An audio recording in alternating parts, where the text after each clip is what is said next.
Don, I think that when you get to a point where you can't 100% support who you're representing, the right thing to do is to step aside and inform them that you can no longer represent them. And that's what I did. I reached this conclusion after watching over the last few days how this has unfolded.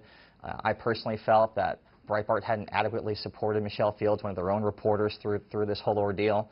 And at the end of the day, you have to be able to live with yourself. And seeing how this was going, how this was unfolding, I just felt it was right to step down and move on. Why can't you 100% support your former employee? Well, you know, I just disagree with the course of which they've been covering this and how they've treated Michelle. I think that they've been looking for a reason to disprove something when all the evidence from a Washington Post reporter's firsthand account to the bruises on Michelle's arms, all the photos and video clips that we've seen strongly suggest that Corey Lewandowski, Donald Trump's campaign manager, was the one who did this. And there's no reason to never support your own reporter. You're saying they're lying? Yes, I am. All right. And you're saying they're lying. Have they lied all along about certain things, to your estimation? I think that as this unfolded, you know, in the immediate aftermath, I don't think anyone knew all of the details of what happened. It was obviously a very chaotic, emotional situation. People are in different locations. But I think that as it progressed and as the evidence became more clear, there seemed to be resistance from Breitbart in supporting Michelle.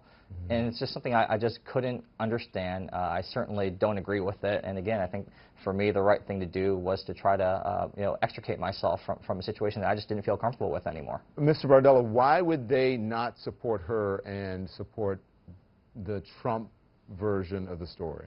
Well, I think that anyone who's watched Breitbart coverage, who reads the site every day, it's very clear, and they haven't hidden this at all, but they've been very supportive of the Trump campaign. And I think that there is a desire to want to believe the Trump campaign and believe the statement that Corey and Donald Trump have put out. Because I think that, you know, when you've gone all in so much for a candidate, when you have that kind of skin in the game, you don't want to see that derailed. They're in the tank, human nature. I think it's been very obvious from their coverage, and again, I don't think they've hidden that, or they would dispute that they're very much pro-Trump. Which is, you know, personally also something that I have an issue with. I'm not pro-Trump. I think that Donald Trump has been a destructive force in the political and public rhetoric. The discourse of the conversation surrounding the presidential campaign has deteriorated. You're seeing violence, and it's not just an isolated incident. It's a pattern of behavior, and not whether it's a reporter, whether it's just a spectator, whether it's a supporter or an opposition. Nobody is safe. And at what point does someone draw the line and say enough is enough and take responsibility for that? You had Donald Trump on not that long ago. He doesn't take responsibility from it. And it's completely unbecoming of someone who wants to be the president of the United States. And it just has to stop. It is ridiculous, absurd, and it's dangerous. You're a conservative? I'm a Republican. You're a Republican.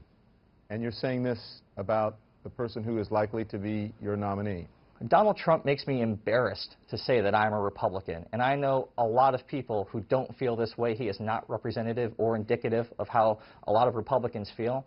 I think that what he's done is seized on a real uncertain moment in this country where there's a lot of anger directed at Washington. People feel that Washington has abandoned them, and like any great propagandist, he's seized on that fear and that emotion and has propped himself up using outrageous rhetoric, dangerous tactics.